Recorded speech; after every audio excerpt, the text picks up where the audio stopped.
여러분 안녕하세요. 화학테라 안코수경입니다. 자, 선생님 이제 2022 개정. 자, 일반 선택 과목인 화학 파트에 대해서 선생님이 유명한 강좌인 베테랑의 개념 완성 OT를 한번 시작해 보겠습니다.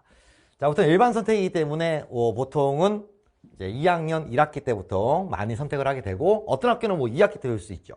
근데 예전에 있었던 과목은 화학 원인데 그거는 이제 1년였단 말이야. 1년 커리.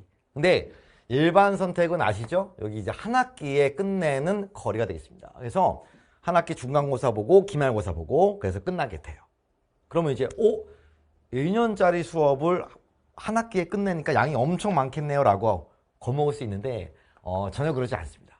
그래서 일단 인트로를 좀 보면 2022 개정 화학이라는 교과는 어떻게 구성되어 있냐면 이렇게 있어요. 4단원인데 1단원 화학의 언어, 2단원 물질의 구조와 성질, 3단원 화학 평형, 4단원 역동적인 화학 반응입니다. 그래서 혹시 선생님 뭐 지나간 고3 수업 들으면 안 되나요? 안 됩니다. 알겠죠? 그거는 개정되기 전이기 때문에 교과 내용이 달라요. 크게 어떻게 다르냐면 포인트가 여러분 봤을 때 1, 2, 3, 4가 있다면 또 학교마다 이건 수능 수업이 아니잖아. 그죠? 우리 내신을 목표로 하는 수업인데 정상적이라면 일반적으로 요게 1단원, 2단원 합쳐서 중간고사. 그죠? 3단원과 4단원 더해서 기말고사를 보는 게 가장 합리적인 구분 같아요. 알겠죠? 여기서 일단 화학의 언어 파트에서 가장 중요한 건 여기가 좀 난이도가 있어요. 화학은 1단원이 항상. 여기는 몰 개념이 있어. 몰이 뭐냐? 그 다음에 기체의 양론이라는 파트가 있습니다. 그리고 양적 계산이 있어요. 이게 우리가 이제 열심히 공부해야 되는 주제들인 거야.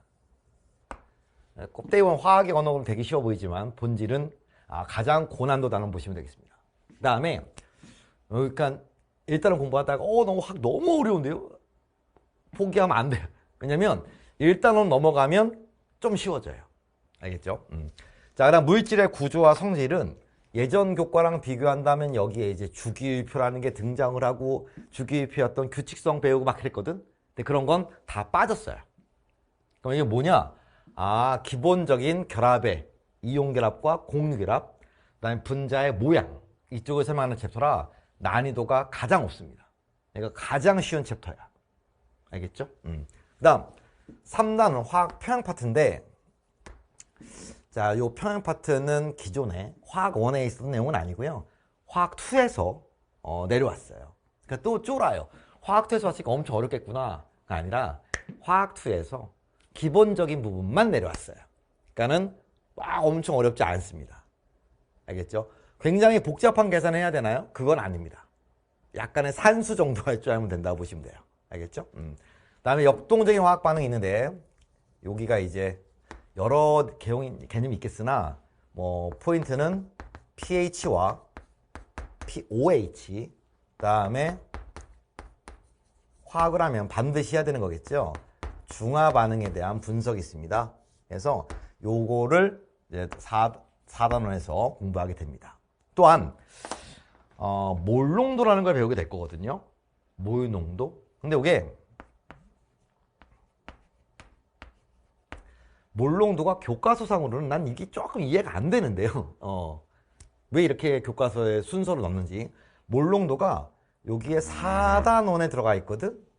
그런데 3단원에서 화학 평형을 하려면 몰 농도를 알아야 돼요.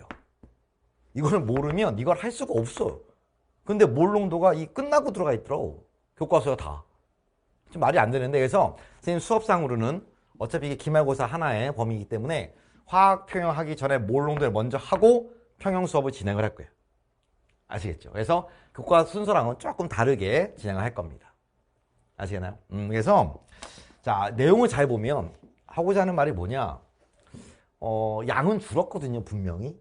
그런데 날로 먹는 단원이 없어요. 그게 좀 아쉽지. 화학이라는 챕터가 그냥 날로 먹는다는 게 뭐야? 그냥 단순하게 외워서 가는 단원이 그런 게 없어요. 전부 다 계산 중심의 문제가 되겠어요. 약간 계산이 없는 파트가 2단원. 여기는 또한 계산 좀 해야 되고 여기도 이것도 자료 분석 좀 해야 됩니다. 여기도 마찬가지로. 알겠죠? 자, 이게 이제 계정화학에 대한 목차가 되겠고, 자, 이제 가장 중요한 건 공부는 누가 하는 거야? 내가 하는 게 아니잖아요. 그죠? 선생님이 해주는 역할은 뭐냐면 여러분이 열심히 공부해야 돼. 근데 수능이 아니니까 어떤 차이가 있을까? 막 1년 내내 하는 게 아니잖아요. 단기 집중력으로. 그렇죠? 한 학기 과정이니까 딱 시험 잘 보고 머릿속에 다 날아가도 괜찮잖아, 사실은. 그 짧은 시간에 얼마나 누가 더 집중할 거냐가 포인트야. 그치? 근데 똑같이 집중한다고 했을 때 공부할 때도 전략이라는 게 있잖아요. 그지? 그래서 공부하실 때 개념학습과 문제풀이가 반드시 동시에 진행이 돼야 돼요. 보통 수능 수업이라면 야, 개념 끝나고 기출문제 엄청 풀면서 문제풀이하고 막 그럴 수 있잖아요. 근데 이거는 한 학기 과정이란 말이에요. 내신이지니까. 개념 따로 하고 문제 따로 하고 그럴 만한 여유는 없어요. 그래서 개념 공부하면서 문제를 최대한 많이 같이 풀어줘야 돼요. 결국은 문제풀이 능력이 배양돼야 되는데 화학이라는 시험지는요. 시험지 자체가 뭐가 많냐면 표라던가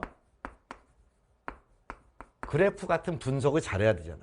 그러니까 이 훈련이 굉장히 중요하단 말이야. 또한 문제를 푼다면 이제 뭐 기본 문항 단계별로 있을 수 있는데요. 보통 내신은 선생님들 성향이 되게 중요해요. 그렇지 않아요? 학교 선생님들이. 출제는 학교 쌤이 하니까. 그런데 선생님 경험으로 봤을 때 학교 선생님들이 가장 무난하게 변별력을 가질 수 있게 시험을 출제하려면 대다수의 학교 선생님들은 기출문제를 굉장히 좋아합니다. 그래서 예전에 지나갔던 기출문제를 중심으로 좀 많이 풀어줘야 돼요. 그냥 시중에는 문제 푸는 것도 물론 좋긴 한데 기출문제도 어느 정도 풀어줘야만 조금 까다로운 문제를 접근할 수 있는 겁니다. 알겠죠?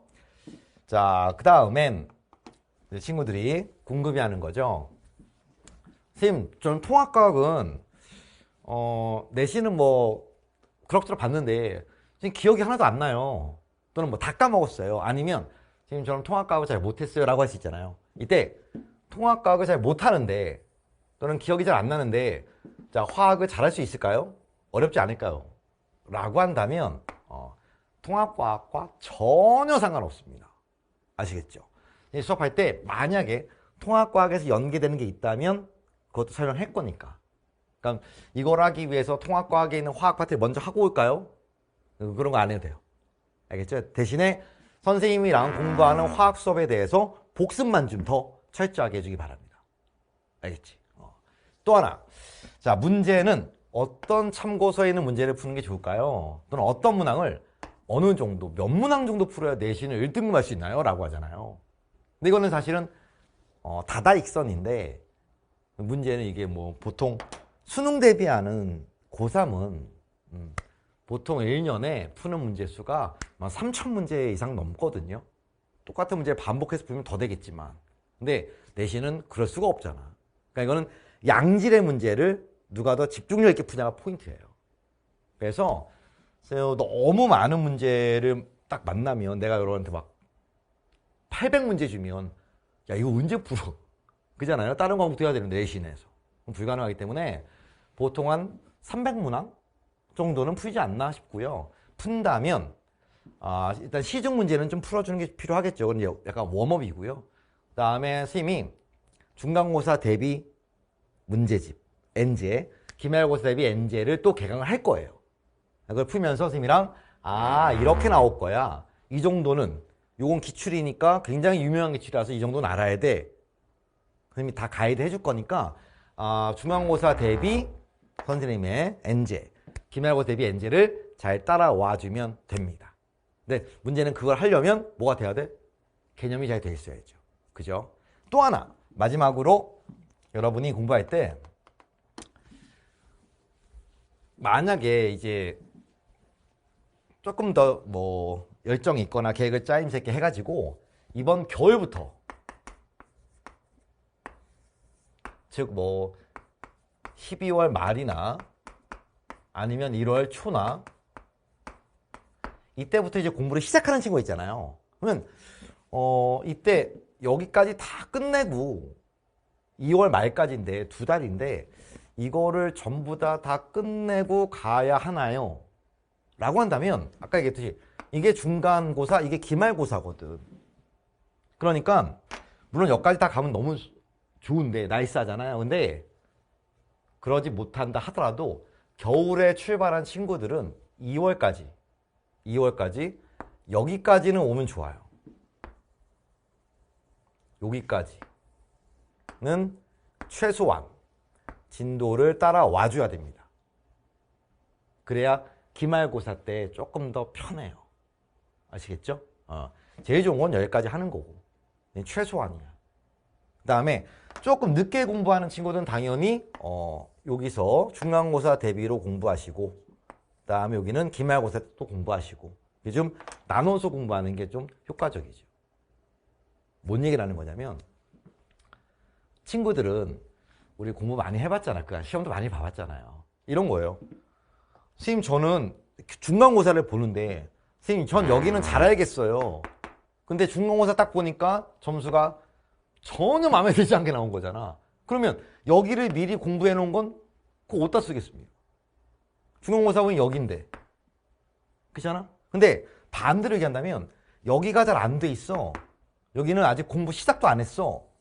그런데 여기를 겨울에 엄청 열심히 해가지고 내가 중간고사를 다 맞았네? 그러면 이상한 힘이 생겨요. 야, 이게 화학이 재밌구나. 화학이 좋은데? 그러면 기말고사도 똑같이 내가 했던 루틴이 있을 거 아닙니까? 개념하고 문제 풀고 복습하고 똑같은 패턴이 있기 때문에 조금 더 잠을 줄여서라도 여기를 잘 볼 수 있게 되거든. 근데 여기를 엄청 잘하는데 여기에 시험 못 봐버리면 그 과목 자체가 짜증이 난단 말이에요. 열심히 했는데 점수가 안 나와. 이게 단기간의 싸움이라는 걸 명심하시고 알겠죠? 그래서 일단 첫 번째는 기말고사보다 모든 힘을 중간고사에 집중해서 공부하는 게 필요합니다. 알겠죠? 선생님이랑 나름 깔끔하고 재밌게 설명할 거니까 이해하시고 제발 복습 많이 하시고 문제 많이 푸시고 잘 따라오기 바랍니다. 그러면 여러분도 다 1등급 할 수 있습니다. 알겠죠? 자, 그러면 선생님이랑 이제 1강에서 보겠습니다.